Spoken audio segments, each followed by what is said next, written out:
another QI compilation show. I've queued up my favourite questions from the quixotic quagmire of Series Q. After all, it's about quality, not quantity. How good are you at multitasking? Excellent. Excellent. OK. Here we go. Oh, I see. Yeah. I didn't know it was going to be tested on. Just volunteered yourself, OK? So I want you to take this stack from here and recreate it exactly the same on this one, and you can have to move them one at a time, OK? Oh, right. But while you're doing it, I want you to recite the alphabet backwards. Ooh. Well, I can't do that anyway. Ah. I mean, I don't think I can do it forwards, like. A, B... No, so you don't understand how the game functions. We're going to find out that Andrew's a toddler. Just took him off and put him on the counter. He said A, B, C... not backwards, though, is it? I can't do it backwards. You meant it backwards. Z.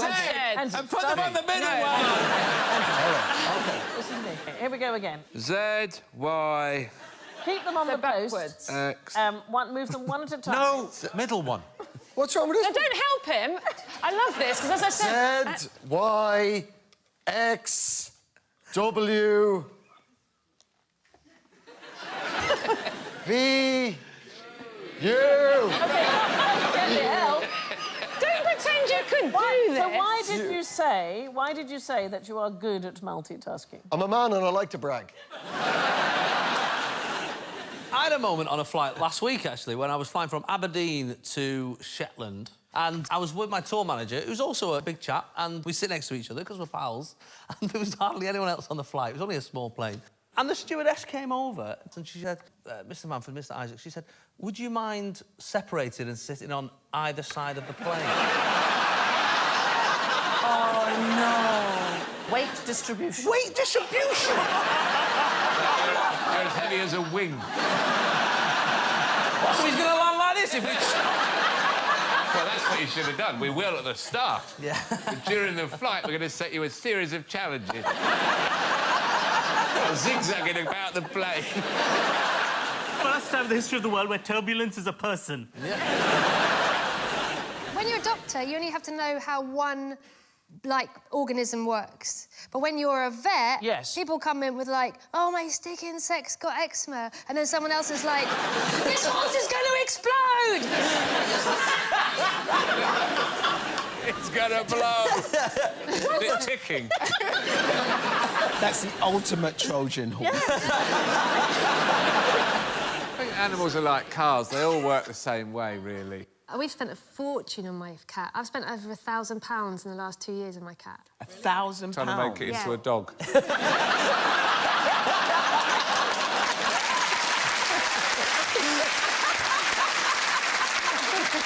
So, what's wrong with the bloody thing, apart from it's a cat? They're hard to come by, cats, aren't they, after all? You know those bits of elastic that keep chicken legs together like that? It swallowed one of those and it went all through its system, tied up tied it all up. Anyway, she died, so that's fine. Oh my God! Well, I wasn't going to pay £1,000. Come on.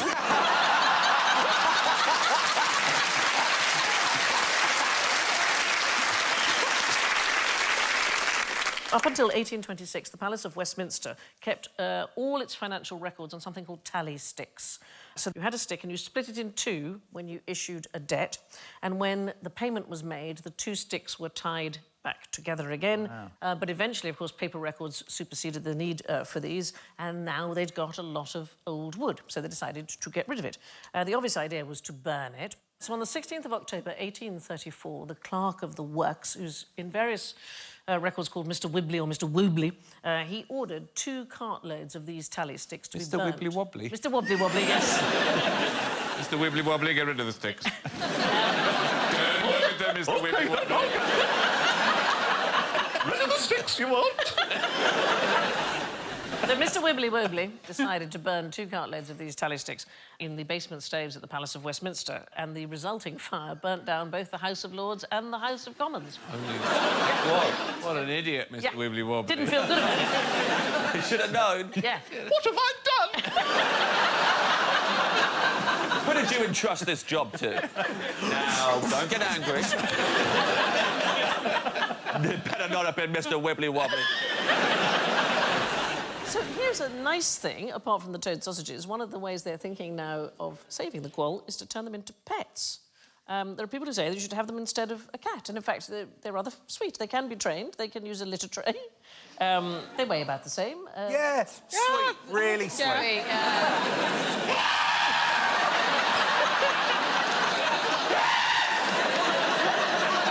Working out. Have you got your foot sticking out from under the duvet and that gets hold of you? They do have the second biggest bite force quotient. So how hard they can bite relative to the size of any animal. Good for children, then. Yeah. Second only to the Tasmanian devil. What's the one on the right doing to the one on the right? I believe that's the beginning of improv. The one on the left's not keen on it. The second left's going, look at him, look at him!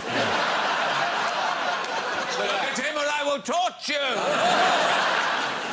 Anyway, there used to be a thing called the Group of 60, and they were Athenian wits who got together and exchanged jokes. And so one of the ways you would tell a joke in Athens, you would say, the 60 said, and so on. But the very first joke book that Europe ever had was published by, anybody have a guess? We are talking in the mid-1400s. Ladybird. Well, the Vatican published it. It was utterly obscene. They had a sort of joke club called the Bugiali. It was literally a fib factory. There was a papal secretary called Poggio Bracciolini, and he kept a record of all these jokes. And he published it, 273 puns and jokes, mostly the usual stuff, farts, erections, obesity... Rubbish at reading, isn't he? Look at him. Yeah.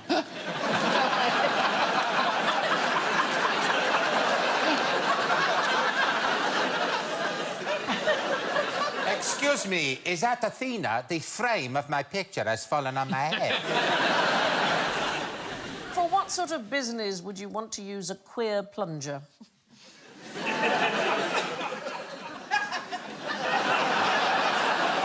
I once had a nightmare with a plunger. So we had a New Year's Eve party, and then the next day our toilet was blocked. And I thought, I'll nail this. I'd never used a plunger before. Right. Difficult to use. Yeah, I thought I'd just whack it down there. Whacked it down, and it suctioned just onto the bottom of the toilet. Brought it up. All I had was the piece of stick. And now I didn't just have to unblock the toilet. I had to get my hand in there to get What can't I hear you do in space?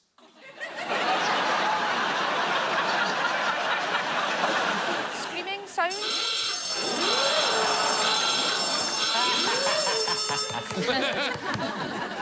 So you can hear screaming?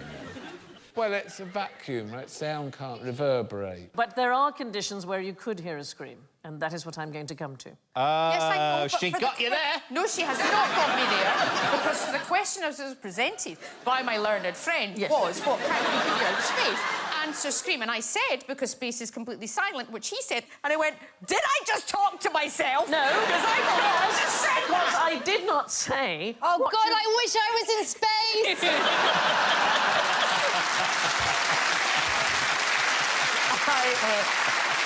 I did not say what you might be wearing. Oh, well, for the love of God, Sandy.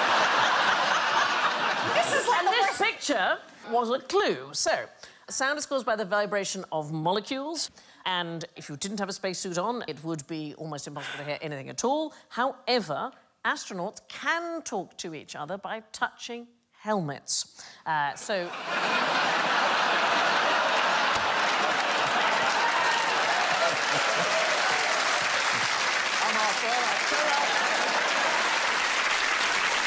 the sound vibrations, they travel through the air inside the spacesuits and inside the glass, enough for them to be able to communicate with raised voices. And in fact, NASA teach this to the astronauts as a sort of backup in case radio communication fails. Sure. So we're going to try it. You've both why you got... don't get any lesbians in space? You've both got helmets. Pop them on. It smells really bad. Right. They're enormous, much bigger than mine. Try and...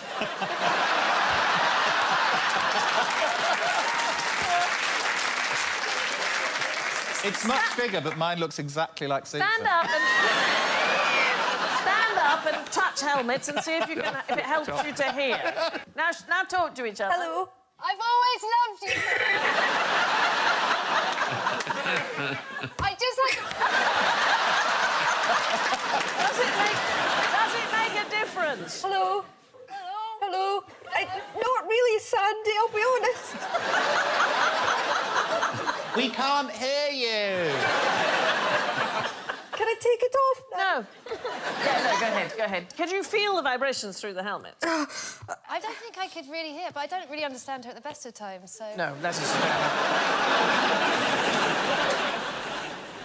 Would you like to meet Vomiting Larry? No. What, have you got a thing about I'm vomit? just closing my eyes. You continue. No, we're not actually going to show vomit. We're just going to talk about it a lot. Oh, I thought somebody called Larry was just going to come meet us. It's going to be a volcano or some kind of weird beetle or something. It's not a volcano. It is a humanoid simulated vomiting system developed by UK's Health and Safety Laboratory in Derbyshire by researcher Dr. Kat Mackeson Booth. And there is Kat, and there is Vomiting Larry. Sorry. Right Hello. there. Sorry.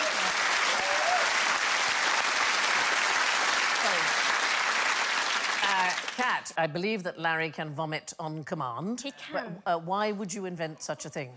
So we're looking at infection transmission, so we want to identify how far vomit spreads so that we can help clear it all back up again and prevent transmission of fluid. Presumably, I'm going to guess it's further than we think the little pool of vomit... Yeah, it'd kind of fill with all the droplets and splash most of this bit of the studio. No. Wow. Yeah, but you wouldn't be able to see it, so when you come to clean up the main bulk, you'd stand in it, spread it everywhere. So you're just carrying on, but even when you think you've cleaned it all up? Yeah. Why is he called Larry? Because the head of the system's called Airway Larry. So it's for when medical students are practicing laryngoscopies. Yeah, so I think obviously. that's where the Larry... I'm thinking about, do the medical students not provide enough vomit? I mean... But they can't do it on command, so, you know. It needs to be 1, 2, 3, go. Yeah. Like that. OK, so now, we can't have Larry actually vomit, you'll be very pleased to know. However... Come on, Lawrence. We do have a film of Larry. We're going to have the film without sound, but if any of you lovely people would like to join in and create the sounds that you imagine Larry might make, then help yourselves. Here. Why, of course. Yeah, let's have it. You only had to ask one. Here we go.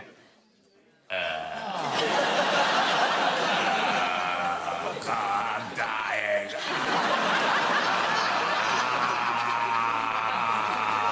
It's coming out of my arse as well.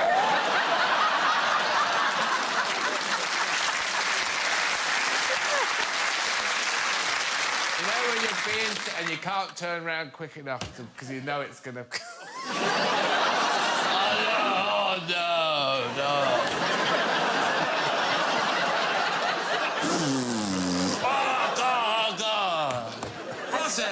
Flush me. Yes, I'm so sorry, darling. Here's another interesting fashion for royals. Louis XIV, he had a fashion that courtiers should have one long fingernail. Why was that? My husband's got one special toenail for scratching his eczema. It's awful, isn't it? It's genuinely true.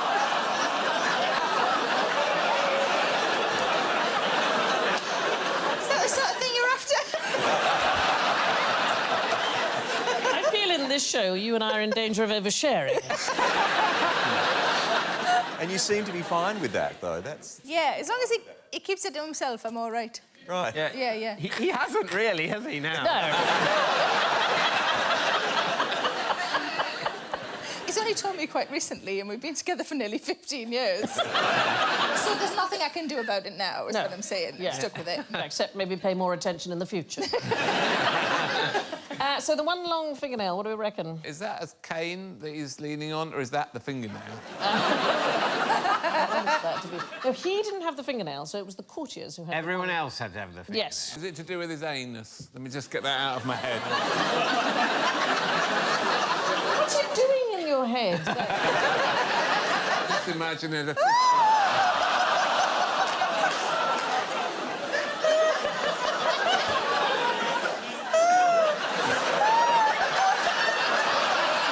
That is your takeaway from this show. Yeah. Pulsate biting termite and a fingernail up Louis XIV's arse. Now... So in this reality, he said, I want any of you to be ready. Yeah. There's no telling who I'm going to ask to stick their fingernail up my anus. So I want you all to grow it. I don't want it to be a specialism. I want to say, you, now. Why might you put a mirror next to a lift? Any thoughts about this? We're talking about waiting. Next to a lift or in a lift? No, next to it. It's to do with you looking at yourself. People dislike waiting in line, but they do like looking at themselves. People don't complain if the lift takes a long time to arrive, if they can constantly see themselves. I love this picture, though, so we had an experiment to see if we could recreate this with all of you. So let's have a look. Are we able to do that? There. What do you think? I know! Oh, it's Top of the Pops from the 70s.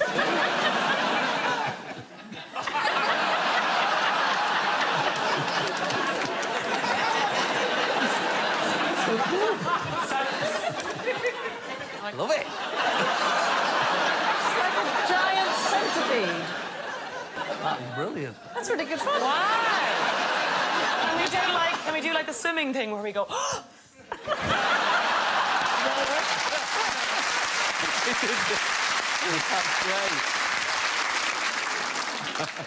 This is brilliant. beginning to look like a Bollywood movie. Have you heard about the carrot swindle? Do you know about the carrot swindle? I know about the carrot swindle. When you go to your self-serve checkout, everything you put on for whey, you just press carrots. Really? Yeah. What, so you'd be like buying an anvil and you'd press carrot? Yeah, so you put down, what's an expensive vegetable? Prosecco.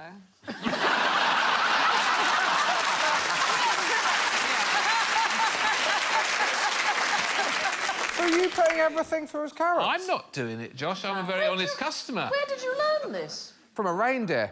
No, it's because what they found, the supermarkets, the reason they started to become suspicious was because they were selling millions of tons of carrot and that thousands and thousands of bottles of Prosecco were being stolen. Wow. So they started to watch people, and sure enough, people just putting all their washing on the thing, pressing carrots and putting it in. All their washing?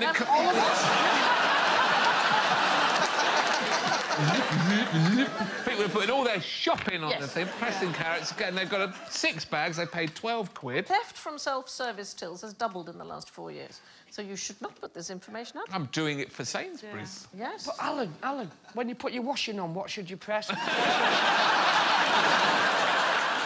So you've each got a quilt and a cover.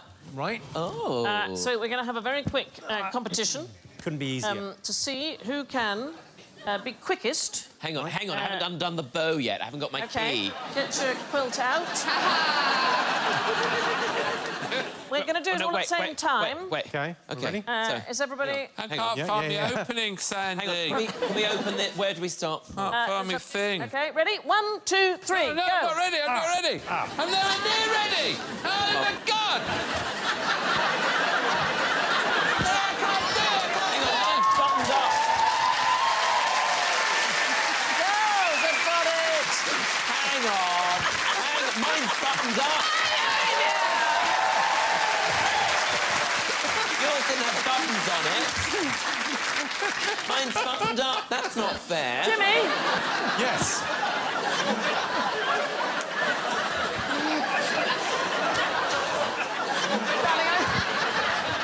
He has staff to do it for him. Are you all right? Mind your hair.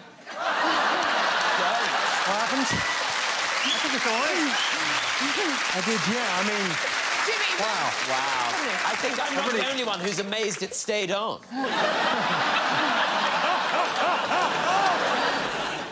Let's talk about a different kind of cue. So when you are on the phone... Oh, yeah. What's the worst thing about that, do you reckon? It's when the computer doesn't get your accent. I get that a lot. I used to ring the Odeon film line. I used to work for them. Be careful. The Odeon film line to find out... This is going back, isn't it? Yeah, it is. That's the job I Find have. out the times of the films. And This they'd is even say- before DVDs. Yes, before DVDs. So which Odeon cinema are you interested in? Yeah. And I would say, Holloway. Yeah. And it would say, did you say Manchester? Every time! That's exactly it. similarity between the two words. There's almost no letters that are the same. Actually, that was just one of us.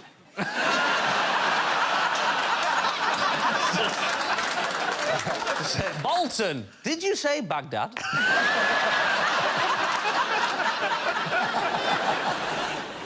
Ancient Greek kylix. So this is a wonderful thing. It's a shallow drinking cup for wine. It's similar to one of these cups, but it had obscene pictures painted on the inside, which were gradually revealed. We've censored this because, you know, they would have things like a couple having sex, a man wiping his bottom, naked people, and then an eye cup. So it's a wide mug with eyes and sometimes a nose painted on the outside. It looked like you were wearing a mask when you drank it. And sometimes they painted ships on the inside, so it looked like the ships were sailing on the wine as you drank it. I think we should have more fun with cups. How great that you're drinking, you're getting pissed, and at the bottom of the cup is something that you're probably going to do. You know, like an instruction manual? Yes, like, you know what, this is where this is heading. Oh, I feel like that just kind of cuts to I would chase. be really annoyed, though, if I got to the end of my cup and I was like, so what, now I have to learn the flute as well?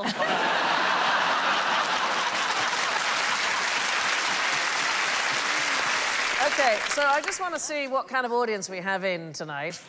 Who would like us to remove the pixels? Put your hands up.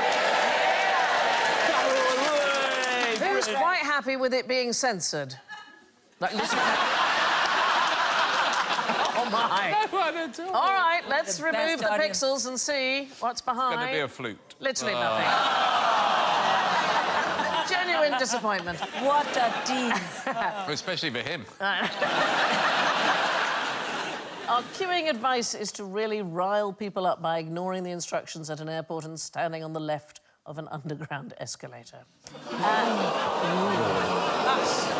really upset you. No.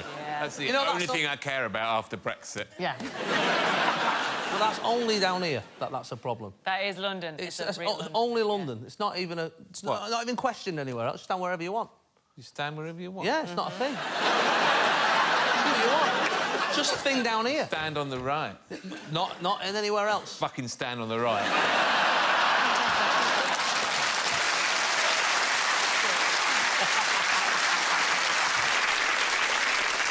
What's your normal temperature? Isn't it lower if you're a woman than a man? Slightly higher for a woman. Slightly higher? Yeah, it was one or the other, wasn't it? Yes. Yeah. Just go either way with that.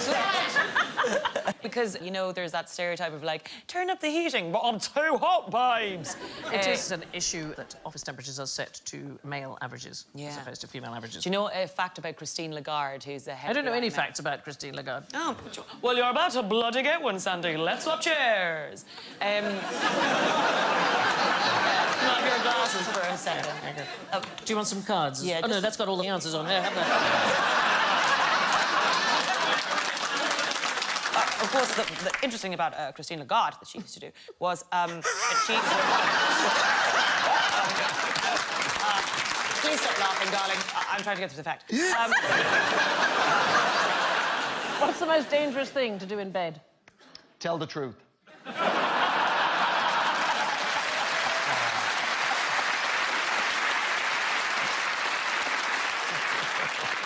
Anybody else? Reverse cowgirl?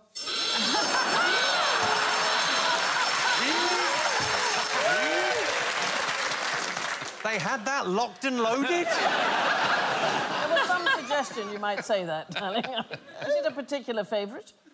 Yeah, how did they know? Am I the only person who noticed that you said DVD?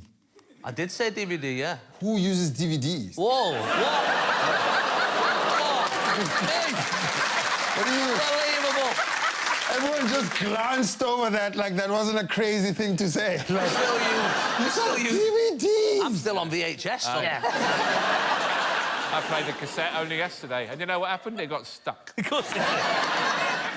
remember when cassettes used to stretch if you played them for too long? You get a little pencil inside. What up? Oh, it's those are the good days. time. Well, they get stuck. You'd be driving, and you'd pop one out while you're driving, and then the tape... It's my best tape! Don't pull it, don't pull it, don't pull it! I can't pull over, it's the M4! Get out, get out! Get out with a pencil, get out! better. Wind it on. Wind it on. You know, come on, you're 4 years old. You can do this. Anybody have a mnemonic to remember the planets in order? Yes. It's Mercury, Venus, Earth, Mars, Jupiter, Saturn, Uranus, Neptune. Thank you, darling. That's perfect. That is the order, and... Pluto doesn't count. It's actually a Disney character. Yes, that's right. That is the order of the planets, and one is often taught it at school. So many volcanoes emit mulberry jam sandwiches under normal pressure, or my very easy method just speeds up naming planets. So there were... I couldn't get past vagina, though. I've got moist vagina expected, might just steam up 90.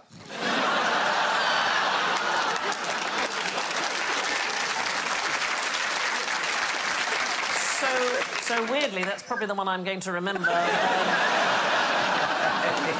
Anybody else? Alice, you've got one? Mine's quite depressing. OK. Mum's vacant expression means Jane sulks unless noticed. Wow, you were a jolly girl at school. My favourite is Mary's virgin explanation made Joseph suspect upstairs neighbour.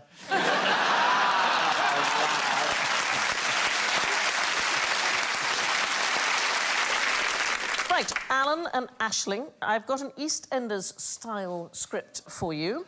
I'm actually going to take a small part in this myself. Oh. I know. So, you know, big gestures, big pausing. Here we go. OK. Oh, Aisling. I'm having some real Barney Rubble with me old trouble and strife.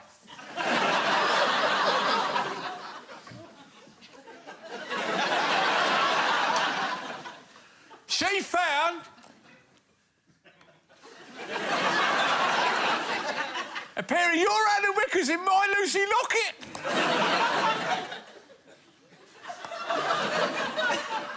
Oh, Alan.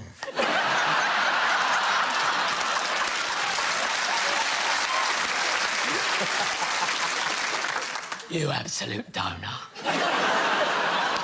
You need to be more careful. Now, what's this all about? Stay out of this! You cow! You kiss you. Say this cow. You're not my mum. Actually...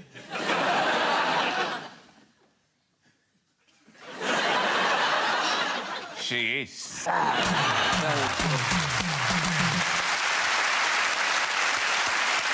that's all from QI tonight. I leave you with a quip from French poet Joseph Roux. A fine quotation is a diamond on the finger of a man of wit and a pebble in the hand of a fool. Good night.